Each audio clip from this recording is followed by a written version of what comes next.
possible ça. Pour commencer, il faut que Faut tout reprendre. Faut refaire donc le Mifran à. Donc on reprend. Tofer. On a dit dans la Gemara, il faut faire un nœud. Alors Rishonim me dit, mais s'il faut faire un nœud, donc pourquoi tu dis que le shur de base c'est 2 tfirot? J'ai rien fait encore. Pour que ça tienne, il faut que je fasse une autre melacha. Donc cette melacha en elle-même, elle n'est pas suffisante. Alors différentes réponses. Différentes réponses dans les Rishonim. Il y en a qui disent non, c'est pas faire un nœud. Nœud. C'est tu fais tourner le fil un peu, tu le fais passer sous le. Ouais. Tu fais des trucs, tu fais passer sous la tfira. C'est ça qu'on appelle un nœud. C'est pas un vrai nœud. C'est ça que ça veut dire, Gemara a un problème technique. Et comment ça tient? Bah, tu fais un nœud. Quoi, un cocher d'oreille? Mais non, c'est un nœud pour que ça tienne, c'est tout. Il y en a qu'on. C'est pas la même idée, le nœud des sandales pour la dernière, c'est pas la même idée? Non. Bah non, ça c'est pas réel. C'est un vrai nœud, là. C'est un chibour, là. C'est pas un chibour. C'est quelque chose pour que ça puisse tenir. Je vais passer des fois, tu as des fils qui partent un peu, etc. Après, tu fais repasser un peu dedans, etc. Une fois, 2 fois, 3 fois. Hein. Et ça tient.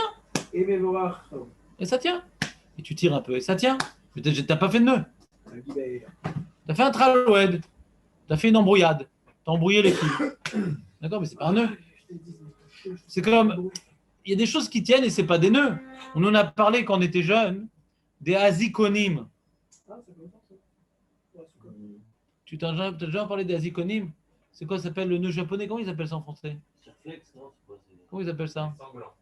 Des sanglants? Ah, ça va être sanglant. Non, c'est le truc en plastique là. Et il y a des. Tu fais passer dedans et il y a plein de petites dents dans le mauvais sens. Et quand c'est passé, c'est fini. Quoi? Tu connais pas ça? Ben non. Hein? Non, arrête, t'es pas vieux, t'es déconnecté du Olamazé, ouais. Ces trucs blancs, transparents là. Ah oui, Comment on appelle ça en français? C'est pas des trucs japonais? Non, comment on appelle ça? Des sanglants? Je crois que personne ne connaît le nom. Quand on va au tambour en français, ah ouais, passe-moi les trucs là. Ah, les trucs. C'est le seul truc qu'on connaît pas le nom, donc quand on dit le truc, on sait ce que c'est. D'accord? Alors, menottes, ce qu'on appelle ça des menottes. À l'armée, on fait ça, on prenait les arabes. Voilà. Au cou. Et tu veux pas une petite cravate ajustée à ta carotide? Ah là là, tout est enregistré, chaque fois c'est au mauvais moment. Non, on parle quand il est déjà mort, bien sûr. Et bon, pas que ça sorte. Tout ce qu'il a mangé à Ramadan, en soirée. Donc, ouais, qu'est-ce que je fasse? Il mange des couscous au beurre, paraît-il. Alors, faut que je m'arrête. Donc, les menottes. Ça tient bien, les menottes. Mieux qu'un double nœud.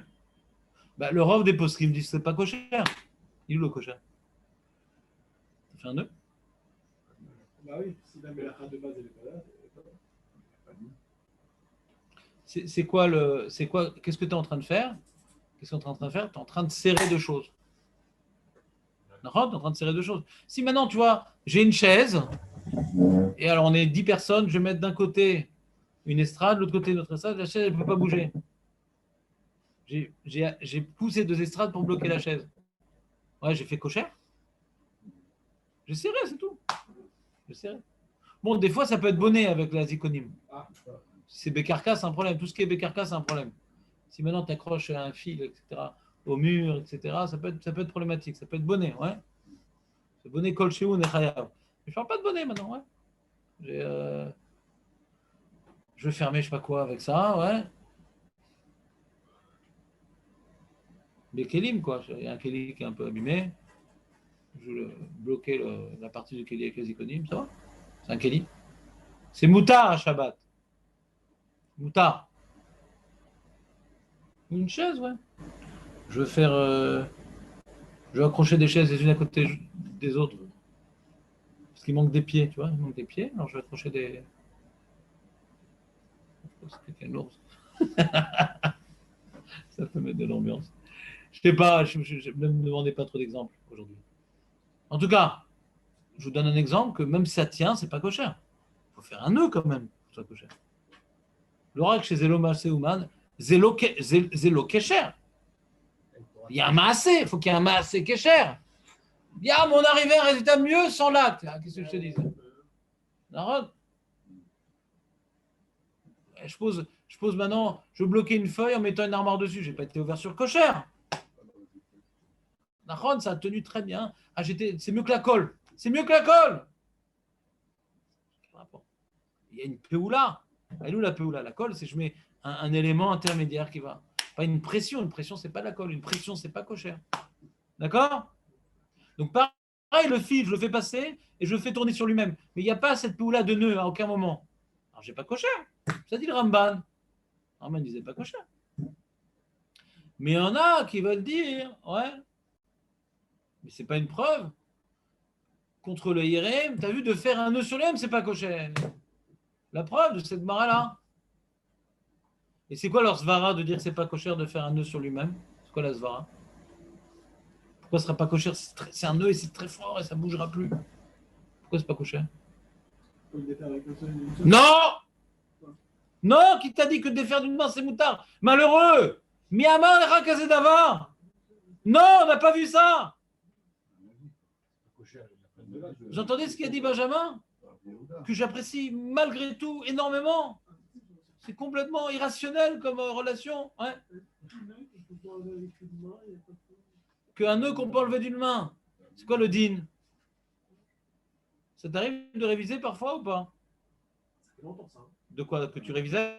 Non, mais le nœud avec une main là. C'est Rabbi Meir. On avait dit, le Rambam dans le Pirush HaMishtot, dit que c'est une marloquette. On n'est pas posé comme Rabbi Meir. D'accord? Et si on n'est pas posé comme Rabbi Meir, c'est que nous, on est Mechayev, un nœud qu'on peut enlever d'une main. Si c'est un nœud professionnel qui est pour durer, mais que le professionnel, il a fait de telle manière que si un jour il change d'avion, on ne sait jamais. Ouais, là, on peut l'enlever d'une main. C'est Chayav. Ça va tenir éternellement. C'est solide, mais on peut l'enlever d'une main. Là, voilà. Là, voilà. Par exemple, un matelot, il accroche une voile à son mât avec un nœud qui est prêt à durer. Mais des fois, comment dirais-je, le bateau, il coule, il est cassé. On veut récupérer des trucs parce que des choses cassées, on veut récupérer. Alors même si tant que c'est le mât, il est en bon état, on n'enlèvera jamais un truc pareil. Mais on se laisse la possibilité de récupérer le matériel s'il y a un problème un jour. Ça s'appelle quand même chez le Kayama. Je n'ai pas de projet d'enlever. Si ça dure, ça dure. Mais je vais le faire de telle sorte que même d'une main, je peux l'enlever. Et mal à ça. D'après Rabbi Meir, c'est pas Chaya, parce que c'est moutard, je ne sais pas. Pour la batterie ou dans la Mishnah. D'après Rachamim, c'est moutard. C'est Chaya Fratat. Chaya Fratat. D'accord? Pourquoi tu vas parler de ça? J'étais en train de parler de quoi, moi? Contre l'Uriel. Je veux dire que le nœud sur lui-même pour le. Alors, il y a un Haron, c'est le Mishneh Lameler, je crois, que lui veut dire sur les RM, je vois de la Gemara que faire un nœud sur un nœud, c'est pas Chaya, parce que là-bas, la Gemara dit de faire un nœud et on voit que ça pose pas de problème par rapport à Tofer. Donc, faire un nœud sur le fil, c'est pas un problème. Il veut rapporter une preuve de la Gemara. Comment il n'a pas lu les Rishim, je comprends pas. Parce que les Rishim posent la question et chacun répond autre chose. Ouais. Donc, personne ne répond ça. Donc, comment un Haron peut faire abstraction des Rishonim? Ça, je n'ai pas compris. Mais maintenant, ce qui m'a intéressé, c'est la Svara. Pourquoi ce ne serait pas kosher, là, Malo? Voilà. Ce qui a poussé Haron à dire ce din-là, c'est que normalement, kosher, c'est pour connecter deux éléments.